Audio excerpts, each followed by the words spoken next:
আসসালামু আলাইকুম। কেমন আছেন বন্ধুরা? আশা করি ভালো আছেন। আলহামদুলিল্লাহ আমিও ভালো আছি। তো আজ আবারও চলে এসেছি সানা কিচেনে নতুন একটা রেসিপি নিয়ে, একেবারে ইউনিক রেসিপি। দেখুন, ব্যানানা স্টিম বা থোড়ের গায়ের যে ছিলকাটা আমরা ফেলে দিই, সেটাকে আমি কিভাবে কেটে চিপস বানাবো সেটাই আপনাদের সঙ্গে আজ শেয়ার করব।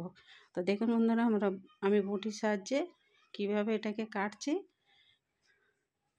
আগু পিছু কেটে ফেলে দিয়ে মাঝখানে যে জালি মতো অংশটা, এটাকেই আমি নেব, নিয়ে চিপস বানাবো।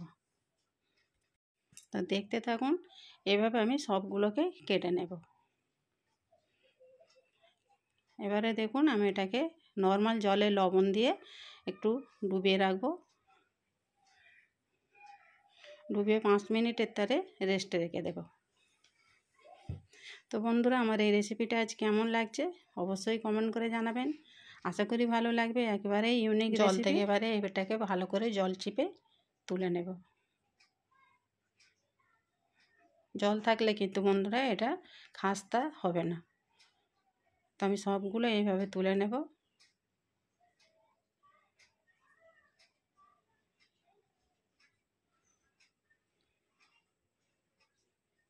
এবারে দেখুন, এতে কিছু শুকনো মশলা অ্যাড করব। হলুদ দিয়ে দেব, লঙ্কা গুঁড়ো দিয়ে দেব, আর আমি যেহেতু এটাকে জলে ভিজিয়ে রেখেছিলাম লবণ দিয়ে, অল্প করে লবণ দিয়ে দেব, আর কর্নফ্লাওয়ার দিয়ে দেব। ভালো করে এটাকে মাখিয়ে নেব। আর এদিকে দেখুন, কড়া বসিয়ে দিয়েছি, তেল গরম হয়ে গেছে। এক এক করে ভেজে নেব। একবারে ইউনিক কিন্তু বন্ধুরা রেসিপিটা, খুবই সুন্দর, খুবই টেস্টি হয়েছিল।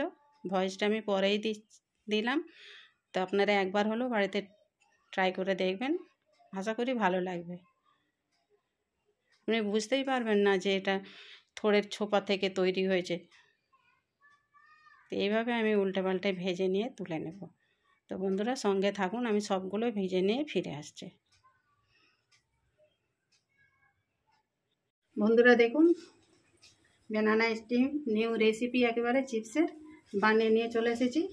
তো আমার এই নিউ রেসিপিটা কেমন হয়েছে কমেন্ট করে জানাবেন, লাইক শেয়ার করবেন, নতুন বন্ধু হলে চ্যানেলটাকে সাবস্ক্রাইব করে দেবেন, যাতে আমার নিত্য নতুন ভিডিও আপলোড করলে আপনাদের কাছে আগেই নোটিফিকেশান পৌঁছে যায়। আজ আমি রেসিপিটা এখানেই শেষ করবো। আবারও আসবো সানা কিচেনে এরকম নিত্য নতুন রেসিপি নিয়ে। আপনারা ভালো থাকবেন, সুস্থ থাকবেন, সাপোর্ট করে যাবেন। আর এই রেসিপিটা কেমন হয়েছে অবশ্যই কমেন্ট করে জানাবেন। দেখুন কতটা মুচমুচে হয়েছে।